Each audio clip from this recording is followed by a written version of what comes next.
ही है। तो बाबा देवाधिदेव महादेव कहते हैं ये 3 घड़ी 3 पल 3 नक्षत्र 3 समय 3 दिन में जो शूल मुझे समर्पित करता है उसके जीवन से मैं शूल हटा देता हूं। वो 3 दिन लिखे स्कंद पुराण में।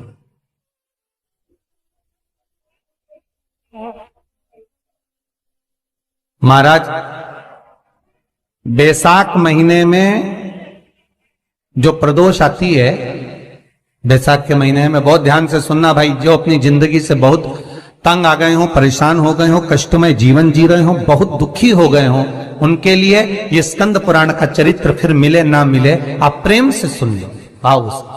पहला बैसाख महीने की प्रदोष, चाहे वो शनिचरी प्रदोष हो, चाहे रविवार की हो, सोमवार की हो, मंगल की हो, बुधवार की हो, गुरुवार की हो, शुक्रवार की हो, शनिवार की हो, कोई भी वार की हो, पर बैसाख महीने की प्रदोष, प्रदोष काल में शाम का समय सूर्य डूब रहा हो, बस डूबा ही हो, और उस समय पर सूर्य के डूबन के तुरंत बाद बाबा को धतूरे के साथ में बेलपत्री ना चढ़ाते हुए बेलपत्री के वृक्ष के 7 कांटे बाबा के शिवलिंग पर समर्पित करे जाते हैं महाराज, अपनी जिंदगी में अड़चनों को हटाने के लिए। फिर आप जिस व्यापार में उतरे, जिस व्यवसाय में उतरे, जिस नौकरी में उतरे, आप दिल से करें, आपको तरक्की मिलेगी। आप हार नहीं सकते, नीचे नहीं आ सकते, उन्नति पर ही चढ़ेंगे। एक वैशाख मास की प्रदोष, दूसरा शिवरात्रि के दिन मध्याह्न का समय। महाराज जो बड़ी शिवरात्रि होती है माघ की, बड़ी शिवरात्रि के अंतर्गत मध्याह्न का समय, दोपहर के ठीक 12 बजे, चाहे फिर वो कोई भी दिन हो महाराज, शिवरात्रि जिस दिन पड़ रही हो,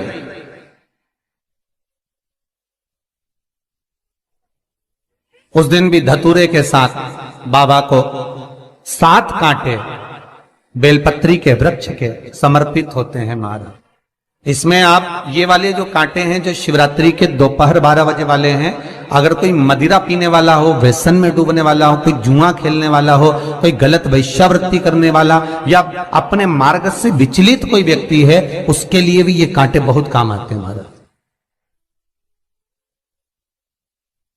दूसरा, पार्वती तेरे द्वारा तेरे नयन अश्रु से जो प्रगटा हुआ बेल का वृक्ष है,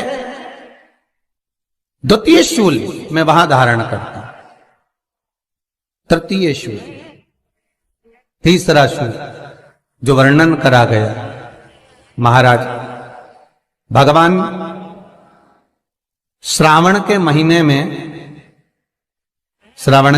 में जो भी दूसरा सोमवार पड़े, जो भी पड़े, श्रावण के महीने का जो दूसरा सोमवार होता है, उस दूसरे सोमवार में रात्रि के समय पर, अर्थात शास्त्र अब घड़ी और पल का स्मरण करेंगे तो रात्रि के बजेंगे 10 से 12 बजे महाराज, 10 से 12 के बीच में धतूरे के साथ बाबा को शूल समर्पित होता है महाराज।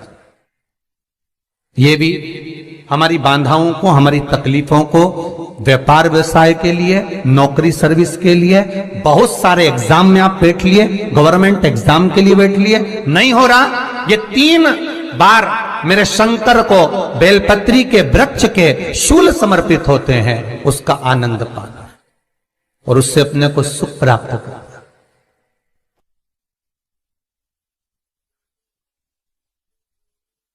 कि बाबा भोलेनाथ जी के नयन अश्रु से जो प्रकट हुआ वो रुद्राक्ष का पौधा है, माता पार्वती के नयन अश्रु से जो प्रकट हुआ वो बेलपत्री का पौधा है, और उमा और महेश,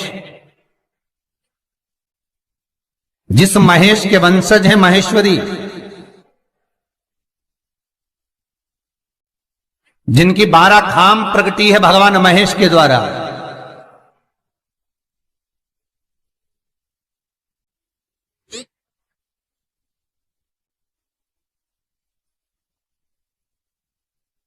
वो महेश और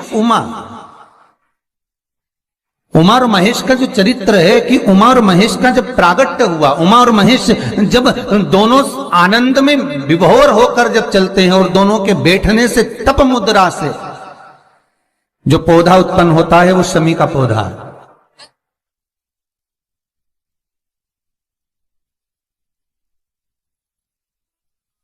शमी का पौधा। तो एक बात ध्यान रखिए, शिव जी के द्वारा जो निर्मित हुआ उसमें कोई शूल नहीं है, उसमें कोई कांटे नहीं है। पार्वती के द्वारा जो निर्मित हुआ बेलपत्री का पौधा, उसमें कांटे हैं। और पार्वती के मिलन से भी जो उत्पन्न हुआ है शंकर के साथ में, उसमें भी कांटे हैं। शमी के पौधे में भी कांटे, शमी के वृक्ष में भी कांटे।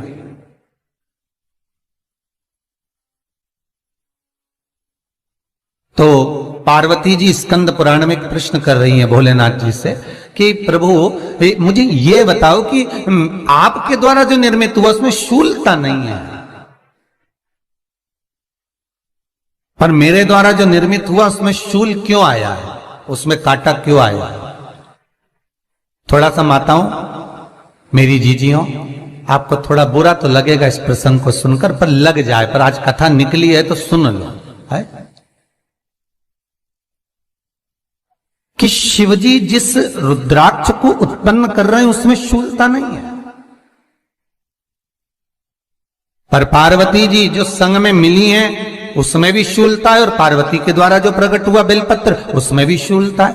तो भगवान महादेव बोलते हैं, पार्वती मैं तुझे कुछ कहूं और कहने पर तुझे तेरे हृदय में कोई बात चुभे, शूल लगे तो मुझे ठीक नहीं लगेगा। नहीं नहीं नहीं, आप कहिए प्रभु, मैं सुनने के लिए तैयार हूं, आप तो बोलो कि कारण क्या है। भगवान कहते हैं, पार्वती बस अंतर इतना है, नारी का जो स्वभाव होता है, स्त्री का जो स्वभाव होता है, उसके हृदय में छोटी छोटी बात के शूल बहुत होते हैं।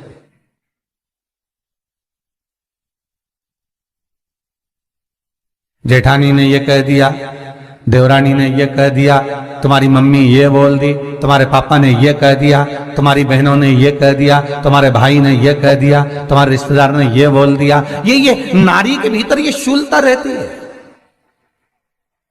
तो पार्वती जी बोली कि जितना तप आपने करा उतना तप मैंने करा, और जितनी साधना आपने करी उतनी साधना मैंने करी, और जितना आराधना दिल से आपने करी उतनी आराधना दिल से मैंने करी, फिर इसमें शूलता कहां से आ गई? भगवान शिव बोले, बस पार्वती बात इतनी सी है कि जब मैं आराधना करने बैठता हूं तो मेरी दृष्टि में सम्मुख में कुछ नहीं होता।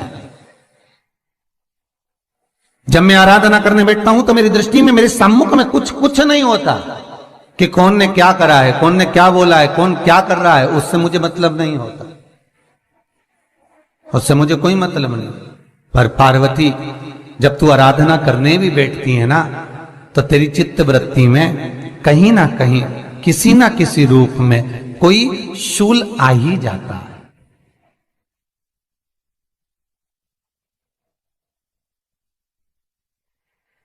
कई माताओं की आदत देखी साहब, भगवान की सेवा करने बैठी है तो भी भीतर थोड़ा सा शूलता भरी हुई है। महाराज बताओ, इतने सारे भगवान इकट्ठे कर लिए, मैंने बोला था बहू से कि वहां रख लेती है, बताओ इतने सारे यहां पर लाकर रख दिए हैं, अब इसकी सेवा करना पड़ रही है, अब ये करना पड़ रहा है। प्रसाद लेने के लिए रसोई घर में गई, भगवान का भोग लगाने के लिए, तो उसमें भी शूलता आ गई। इतने घंटों से मैं सामान ढूंढ रही, फ्रिज में मिल ही नहीं रहा, मैंने रख के गई थी, भगवान जाने कहां चले गए। भगवान को वस्त्र पहना रही है तो शूलता है। अलमारी का ड्रॉज खोला, इसमें मैंने सामान रखा था, ना जाने भगवान का श्रृंगार कहां चले गया, कौन ने हाथ लगाया, फिर शूलता आ गई। भोजन करने बैठे तो शूलता है, कोई कार्य के लिए जा रहे हो तो शूलता है। अर्थात कहीं ना कहीं नारी के जीवन में शूलता बनी हुई है। और पार्वती जब तुम भजन करो, तप करो, साधना करो, भक्ति करो, उसमें शूलता नहीं होना चाहिए।